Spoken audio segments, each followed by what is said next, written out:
All right, so welcome to the last session of today's workshop. So it's about novel threats in decentralized NextG and securing Open RAN. So we have four papers to be presented. The first one is feedback guided API fuzzing of 5G network. It will be presented by Tianchang. Thanks for the introduction. So my name is Tianchang, and today I'm going to present our work in progress. Oh wow. Like introduced by many speakers before, 5G drastically redesigns its architecture to support its many promises, like high bandwidth, low latency, and the massive device connectivity. So for example, it splits the core network into different network functions, allowing network operators to introduce third-party NFs. It also allows for a software-centric RAN intelligent controller to control RAN operations, which also allows for third-party applications called xApps. However, this open and software-centric and distributed architecture also means that each software component may be prone to various issues, like implementation errors, dependency vulnerabilities, and configuration issues. So overall, the openness and software-centric of 5G network greatly expands its attack surface. So previously, maybe the attacker can only use a user device to send malicious traffic to the network, but now third-party providers may introduce unexpected or even flat-out well-intended traffic. And moreover, this cloud-based core network and ORAN rig may be deployed on vulnerable servers or cloud providers, which may expose the API endpoints to attackers. So as such, in this new open design, every software component has to be carefully examined to make sure that they're bug-free for the overall secure operation of the entire network.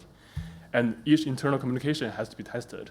But the number of software and communications to be tested demands for a highly automated and effective testing approach that none of the current approaches can handle. So to address this, we noticed that the internal communications of 5G components are standardized by APN documents to allow third-party providers to invoke and utilize these functions. And so we can actually leverage this well-defined API specifications to generate effective test cases. So our main research goal is to develop a test framework that first of all, employs API testing to automate this testing process of various components in 5G networks, and make sure that it is effective in commercial 5G networks where access to any source code, compiled binaries, or even the runtime environment are not possible. I don't know what I touched, but okay. And it can also explore the complex code in 5G protocol implementations and can reach deep execution regions. So far, we don't need to detail our design choices. So there are actually some existing REST API testing approaches like Raster and Evo Master, which typically has the following workflow.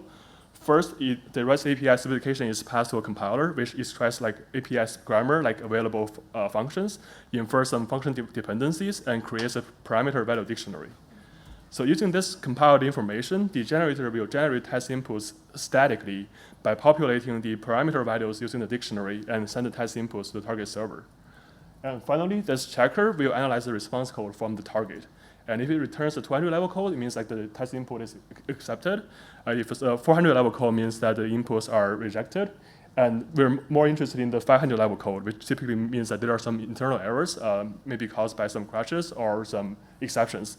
So this, the server is not designed to handle, and we want to find this kind of bugs. But we can see like this kind of generated-related approach relies on some predefined dictionaries to generate tests, which can now explore different code regions depending on the arbitrary parameter values. So you can only detect bugs that are triggerable using these static dictionary values. And in this black box testing environment, where any feedback is very, very valuable and very hard to acquire, they also fail to utilize all available feedback. So they only use the response code to detect errors, but they completely disregard the return messages. So to address this limitation, we take inspiration from the mutation-based evolutionary fuzzers, which will help us to refine the test generation to gradually explore the target. So in our approach, instead of a generation module, we employ a sequence mutator, where it can generate tests by mutating values or messages of previous test cases. We also use a response evaluation component to retain test inputs that are trigger interesting behavior in the target, like reaching some new code coverage. So just to demonstrate our workflow, consider the following setup, which has a fuzzer to create and send test inputs through this REST API interface to a target server. And first of all, you may create some very simple test sequence to first post some object and then get that object. And the fuzzer will send the test sequence to the target and leading to some new discovery of some new code regions. So this test sequence discovering the new coverage is saved for mutation to further explore the target. And in the next iteration, maybe some in-place mutation is applied. So instead of a get method, a delete method is instead sent to delete the object. And since this time a different method is called for this test sequence, it discovers some new coverage. And this test sequence is also saved. Our fuzzer can also perform some additive mutation where it concatenates some message to the sequence in the corpus. And if this new test sequence discovers some new coverage, it will also be saved. But if some test sequence fail to discover new coverage at the target, it will just be discarded and not saved for further mutation to avoid redundancy. So as you can see, this iterative mutation and testing approach can gradually explore the target until you finally find some bugs, and it builds on previous observations. But to support this approach, both the mutation effectiveness and the quality of the feedback to relatively reliably tell us when the new coverage is reached is very crucial to steer the test inputs to meaningful directions. So for mutation, given the lots of sequences in the corpus, we need to determine which sequence we want to prioritize for further mutation. So first, we noted that longer sequences are more likely to explore deep execution behaviors, and more recently discovered sequences are exploring coregents less tested by previous tests, so that we prioritize this kind of longer and recently found sequences in the corpus. And here we've just assigned more weights to these sequences so that they're more likely to be selected by mutation, but other sequences in the corpus will also get selected, but just less likely. And similarly, we found that mutation messages later in the sequence will result in the sequence less likely to be rejected early, because the first half of the sequence is still valid. So we prioritize mutating these messages later in the sequence. And we employ the following strategies to create diverse and effective mutating test cases. So in a black box testing, knowing the precise code coverage is not possible because we don't have any access to the source code. Instead, we recognize the feedback to the test, which is the response code and message, is extremely valuable and should be fully leveraged. So to demonstrate, consider this following piece of code from a real NF implementation. Here, if the test input fails to pass its initial check, it will lead to a response code of 400 and an error message of something like substring empty. But if another test input that executes past this first check and fails the second check, it will lead to the same response code of 400, but a different, even least empty error message.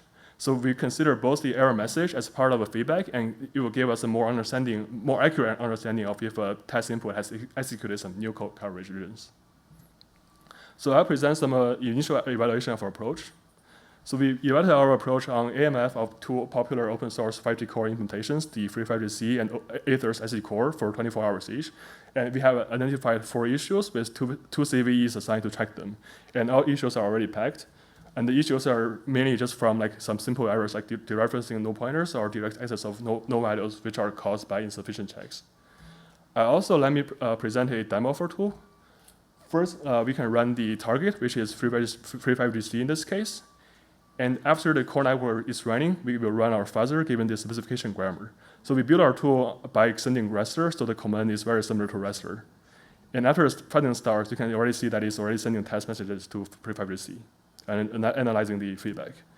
So after running for some time, which I think this is maybe about 10 minutes after started fuzzing, in fuzzer's workspace, you can see that it already finds some bugs. And if you go to the bug details, you can see that it shows we have found 2 bugs, and both are reproducible and with a return code of 500. And we can also see the test inputs triggering the bug, so we can reproduce and try the exact issues. And we also performed a coverage comparison with popular state-of-the-art REST API testing tools. And you can see that our approach achieves the best coverage. But I think the most important part here is to take away is that our dynamic exploration approach can continuously find new coverage later in testing, where like the other tools basically stop the coverage growth after maybe the first 6 hours. So that's the conclusion. I don't think I have time to read it out, but I'll take the questions. Yeah. Thanks. And you can find me for my contact, and if you want to collaborate on any projects. Right. Any questions? All right. I have a quick question. So how do you want to plan to test for the commercial networks? Well, we don't rely on any we don't rely on any source code or anything, so we can directly apply to our commercial networks APIs if we have any access to those API documents. Okay. Yeah. Thanks. Thank you. All right. So the next paper is Trust or Bust, a survey of threats in decentralized wireless networks. It will be presented by Andre.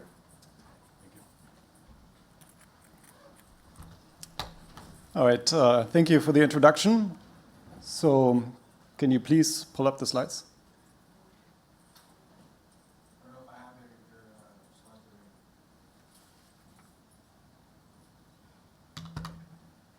Okay, I put them on the thumb drive you gave me. Your name, sir?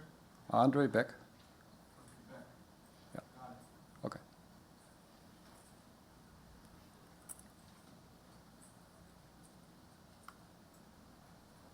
All right, so this work is primarily done by Hetvi Shastri, a PhD student at UMass who worked with us for an internship but couldn't be here today. So I will begin by giving a bit of background on decentralized wireless networks, which are actually quite interesting. So for a long time, for a very long time, the existing mobile network space has been dominated by a few very large and very centralized players that we all know and more or less trust. But this is beginning to change now. And the reason for that is the emergence of decentralized wireless networks. And they have come up with a very new, completely new way of deploying networks, namely crowdsourcing the deployment of networks, which means, and they also use tokenomics to incentivize the build-out of these networks and coordinate the build-out. So that means in decentralized wireless networks, the physical infrastructure is operated and owned by a very diverse set of entities, including individuals or small business owners. And these DY networks are also taking advantage of, for example, unlicensed spectrum. We have CBRS in the US, as well as inexpensive small cells, open source mobile packet core software, as well as other recent developments such as tri-band Wi-Fi on the Wi-Fi side. So so these DY networks are powered by blockchain technology, and this technology is also used to settle the charges related to the connectivity. And so typically we have a hotspot operator that offers connectivity on certain terms. For example, they may charge a certain number of tokens per minute or per megabyte. And then we have users who are looking for connectivity. But these two parties are mutually untrusting. So that's why there is a need for smart contracts to replace the missing trust. And these smart contracts spell out the terms and conditions of each connectivity session and are then deployed on a blockchain. So now this also puts both parties at risk. And if we look at one example, so we have a hotspot operator who charges 10 tokens per minute and offers or promises a minimum bandwidth of 300 megabits per second. And then we have a user who connects to this particular hotspot, agreeing to these terms, and then performs a certain task that takes them 50 minutes and is then subsequently charged 500 tokens for this session. Now, if the same hotspot operator acts maliciously and intermittently starts throttling the bandwidth, then this same exact task is going to take longer, and the user subsequently will also pay more. But it is very difficult for the user to detect this malicious behavior. And they also have very little recourse because there's no customer service number to call. So it is really critical to detect these adversarial behavior attacks in near real time. So we set out and ran a few experiments on an experimental decentralized wireless network. We measured the time or the profit for the provider under different conditions. So when the provider set out to throttle the bandwidth, either continuously, randomly, or at periodic intervals, then we saw that this dramatically increased the provider's profit. And that also held true when we did this at random intervals. So We then took a step back and looked at all the other possible attacks in decentralized wireless networks. And this is also the main contribution of our paper. We have detailed these attacks in the paper, and we divided them by whether the provider originated with the attack, or whether it originated with the client or an outsider. And then we further divided them into confidentiality attacks, which includes deep packet inspection or profiling of public blockchain transactions. Integrity attacks, which include usage inflation, so the provider could, for example, inflate the data usage claim. But it also includes other attacks. And then lastly, capacity attacks, which are similar to the experiments we ran. So it's basically throttling of bandwidth or other QoS manipulations. Yeah, so in summary, the confidentiality attacks allow unauthorized access to the user data. The integrity attacks modify the data measurements and service offerings. And the capacity attacks affect the ability to provide the service. So then we looked at existing countermeasures and found that they only partially address the security attacks in DY networks. Some of them are directly applicable. For example, VPNs can be used to protect against confidentiality attacks. But we also found, for example, active bandwidth monitoring is not compatible with resource-constrained hardware and cannot easily run continuously on a mobile phone, for example. And then I also mentioned already the real-time factor. It's really critical that these attacks can be detected in near real time. And we need to also confidently be able to distinguish between adversarial behavior and just normal network congestion.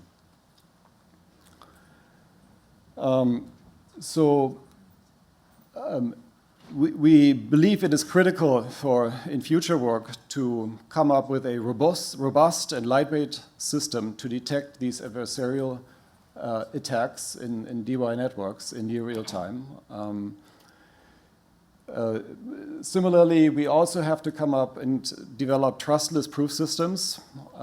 For example, trustless accounting is very important to settle the charges related to the connectivity sessions, but also trustless authentication and the verification of network properties. And then lastly, as far as smart contracts are concerned, to make them more trustworthy, we have to develop additional security guarantees. That is also outstanding still. So that concludes my talk, and I'll take any questions you may have.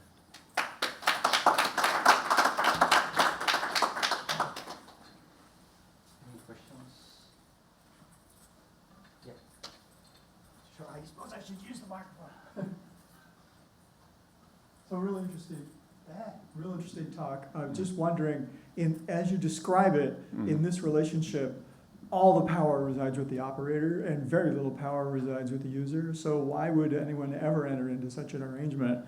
And I'm just wondering, without some equalizer for the consumer, there would need to be something. And I think that's kind of what you're getting at here, is that we need to create some mechanism that could then be embodied in some kind of tool that could level the playing field here. Yeah. So I actually believe that decentralized wireless networks do level the playing field because now the user is also in charge of deciding which hotspot to connect to, which network to connect to. It also puts a lot of burden, of course, on the user because they need to, on their own, protect and detect these attacks. So it's, I think, a two-sided affair. The provider is also at risk because they don't have necessarily payment guarantees. There may be DOS attacks that they have to protect against, and typically, if it's operated by individuals, they don't have the money, the resources to protect against this type of behavior. Cool, thanks, you. Yeah. So essentially, it's really market discipline you're counting on for the operator, because you're assuming that the user could have multiple choices. And then I suppose the operator has to rely on the integrity of the blockchain contract enforcement of some kind, which you also point out. Right, exactly. interesting, Exactly, thank yeah. you. Mhm.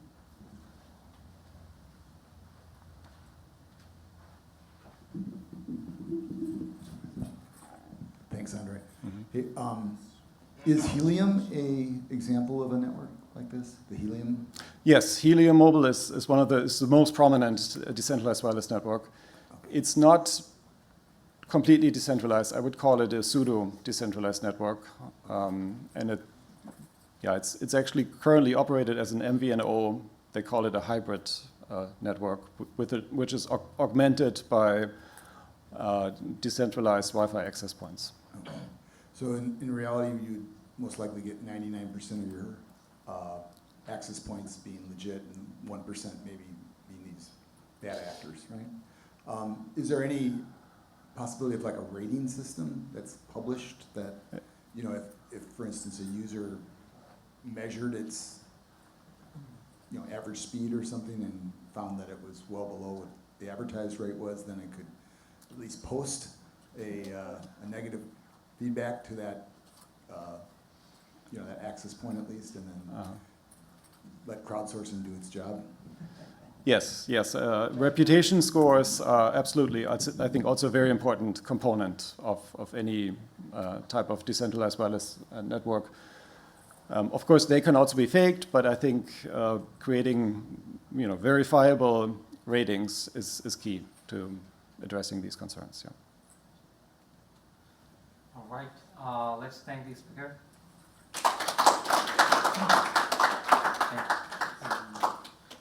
So our next talk is on LLM-xApp. It will be by Xin-Chi Wu from University of Michigan there.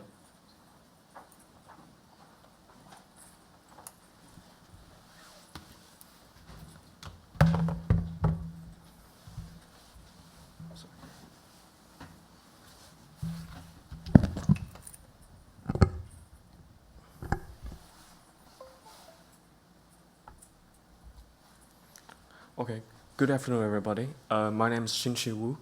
I'm from University of Michigan Dearborn, and the paper we're going to present is called LLM-xApp, a large language model empowered radio resource management xApp for 5G O-RAN. So before we dive in, I think it's important to introduce some of background of evolution of AI in RAN automation. So basically, radio access network, the processing and the management of radio access network is now from a rule-based logic and evolved into the deep learning and reinforcement learning paradigm. And there's a shift towards the data-driven decision-making, which means that they can learn from the historical patterns and adapting in a real-time manner. So eventually, I think the network, this radio access network is going to evolve into the network of self-management and self-optimization. So before we talk about the problem, I think it's important to introduce some of the O-RAN architecture and network slicing technique. So O-RAN basically include a decentralized unit and centralized unit, and also the radio unit. So the radio unit contains the radio resources, and distributed unit and the centralized unit mainly contains for the memory on a computing resource. So we want to dynamically allocate these resources to the UEs. And the network slicing has made this possible because it is enabled by the network function virtualization and allows us to dynamically allocate these resources among these multiple virtual network partitions. So we have several slices, and like the UE applications can be sliced. So each slice has a different quality of service requirement. Some has a high priority, some has low priority. And also we have xApp, which is a third-party application which can be deployed in the O-RAN's non-real-time rig, and it can enable intelligent and adaptive RAN optimization. And this near non-real-time rig can communicate through the E2 agent and can some to provide some control to the radio unit and DU and CU. So we want to use LLM-driven agent to dynamically optimize the resource allocation, because we think that LLM has a potential, because it doesn't involve a huge amount of training, and also can learn the patterns of the historical data. So basically, the LLM agent can have an observation. In our case, can include many network contexts, such as the measured and request data rate of different slices. And also, we can LLM can generate the action, which can to guide the resource allocation in a network. There will be an evaluation function, which is based on the utility that the network provide. So there is a meta prompt design, because we're using an LLM agent. So designing the meta prompt is also important. So basically it incorporates the task-specific description and past optimization history, and also a structured formatting guidelines for the LLM inference. We want to dynamically maximize the average system reliability under the constraint where the physical resource blocks are limited.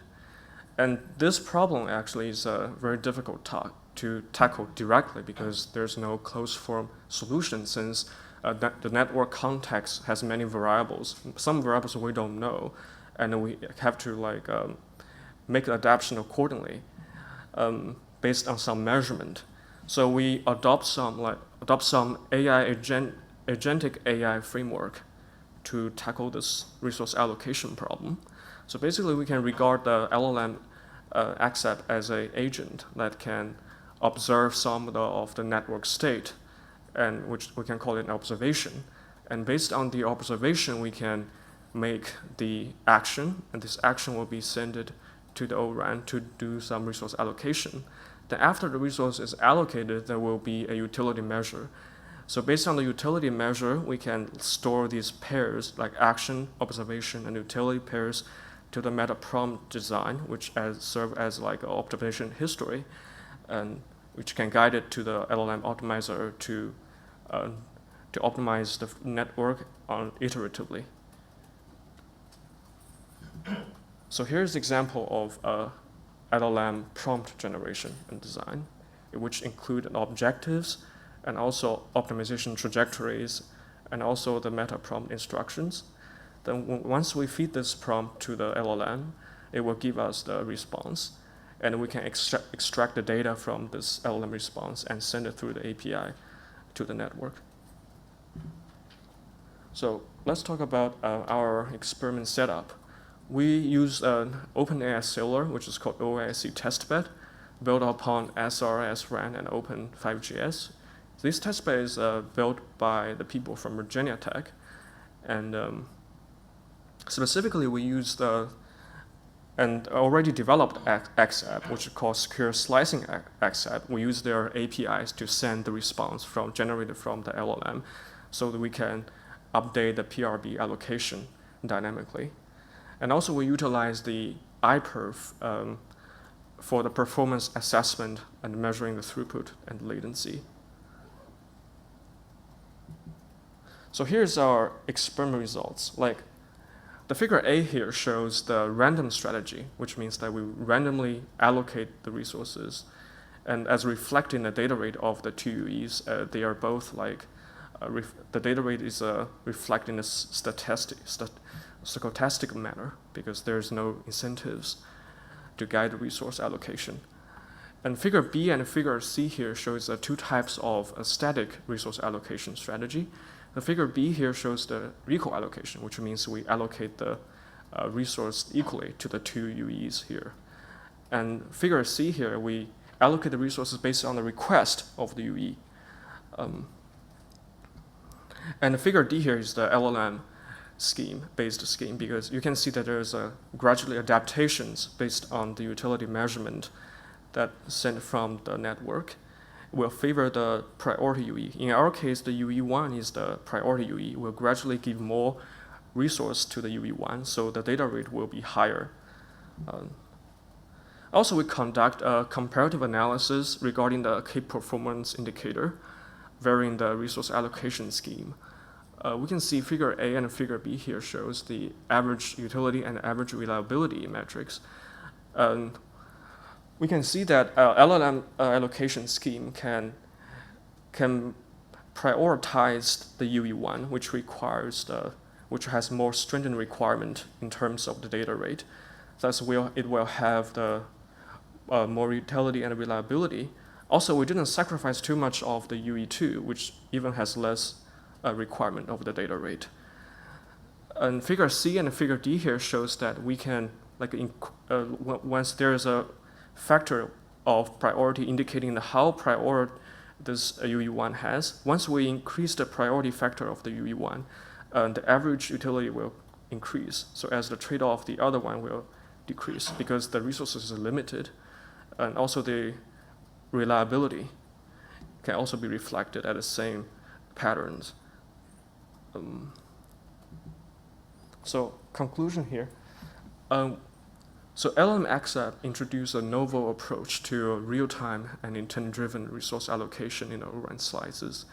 And LLM can excel at understanding and diverse UE requirement and optimizing the resource allocation dynamically. Especially it's no training requirement, and also API-based LLM model can be used directly. So future work, we're gonna do some agentic flow and autonomous decision for various objectives, such as we can change the application, such as for the malicious activity detection and resilience planning and traffic predictions. Okay, that's all. Thank you. Any questions? Any questions? Probably you can set up the. So, yeah. Sure, yeah, I have one. Yeah, you can just. Okay, I'll just yell. No problem. Great, so how much does it cost to have the LLM to do this relative to the other methods that you talked about? And how would you measure that cost? Energy, complexity, compute, or whatever? Well, LLM, if you do it in the, so basically, I think nowadays, the LLM is becoming more smaller in terms of parameter training. I think once you deploy the LLM in the local, it's not so costly. It's not so require a lot of money, especially there are many open source LLM. So basically, it's how much your resource. For example, when you deploy the LLM in the locals, they will have memories requires and computing resource requirement. That depends on how much of these resources you are in the locals. But I think nowadays it's getting smaller. So you can measure the cost based on how much an LLM model take on these type of resources. Yeah. Okay. Yeah. All right. Thank you again. So our last talk is on attribute-based encryption for securing RIG communication in Open RAN, and it will be given by Shojaniya from IIT, Indian Institute of Technology. Okay, I think it is already presented. Yeah, it is there. Next one. Okay. Good evening, everyone. My name is Dr. K. Saujanya, a postdoctoral researcher at IIT Delhi. So today I'm very happy to present a short paper that is Ability Attribute-Based Encryption for Securing RIG Communication in Open RAN. So these are the contents which I am going to cover in this particular presentation. First of all, the introduction. Open RAN and ORAN is a revolutionary network communication by promoting modular, interoperable and intelligent radio access network. However, security is a major concern.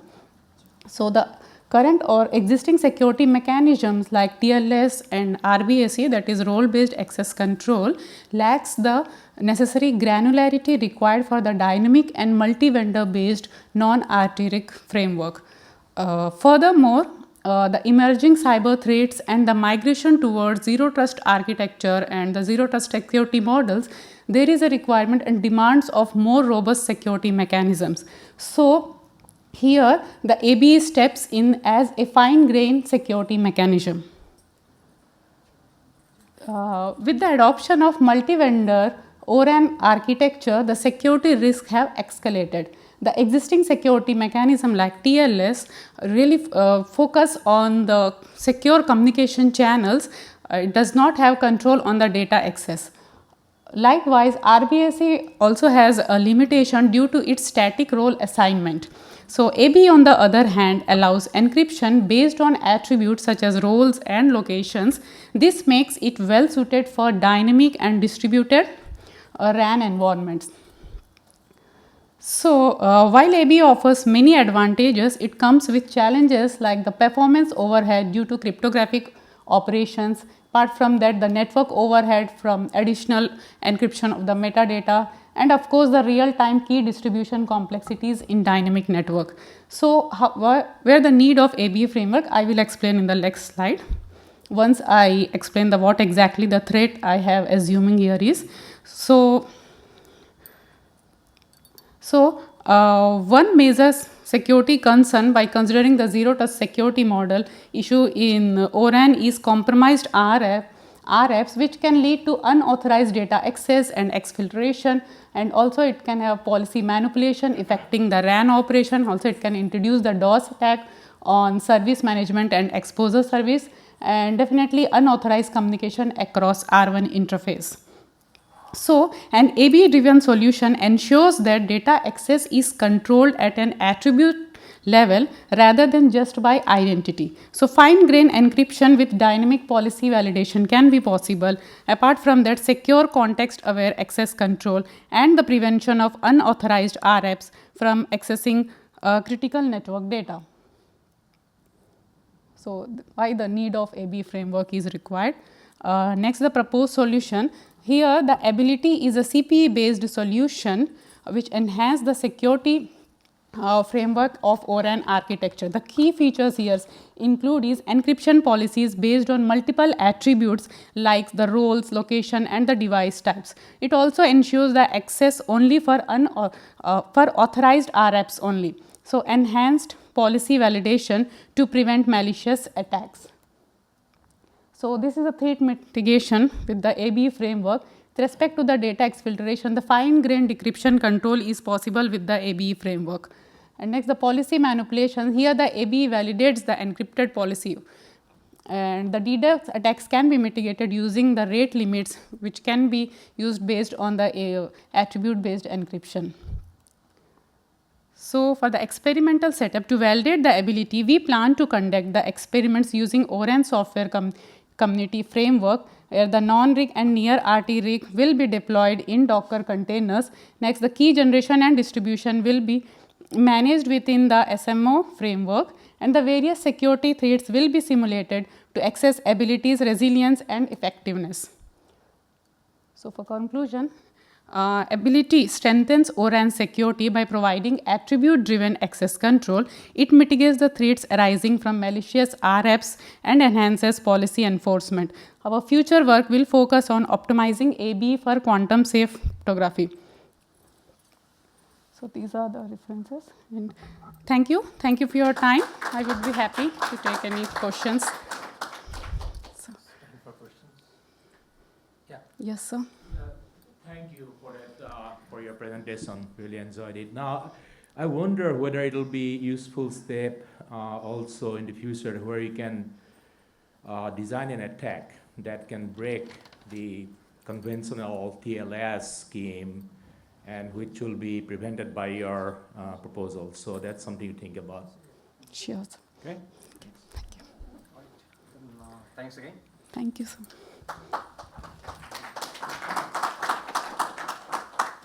All right, so that's all about our workshop. Hope you have enjoyed the workshop. We are sorry that we had to have this half-day workshop. For next year, we plan to do it full day, probably here. But thanks again, and we don't have the dinner from the workshop, so enjoy the dinner from outside. So you buy dinner, right? Yeah, I wish. Yeah, so again, thanks, and whoever will be here for the rest of the conference, we'll see you. Thank you.